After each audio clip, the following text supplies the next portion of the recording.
নরম তুলতুলে ভাপা পিঠা তৈরি করছি। এখানে 2 কাপ চালের গুঁড়ি নিয়েছি, সামান্য একটু লবণ দিয়ে দিলাম। এরপরে হাত দিয়ে একটু মিক্স করে নিচ্ছি। তারপরে পানি দিয়ে অল্প অল্প করে আপনারা চালের গুঁড়ির পরিমাণ অনুযায়ী পানি দিবেন।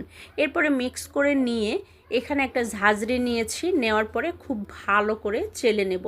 সম্পূর্ণ চেলে নিয়েছি, নেওয়ার পরে এখানে খেজুরের গুড় নিয়েছি, আর এখানে আছে নারকেল কুড়ে নিয়েছি।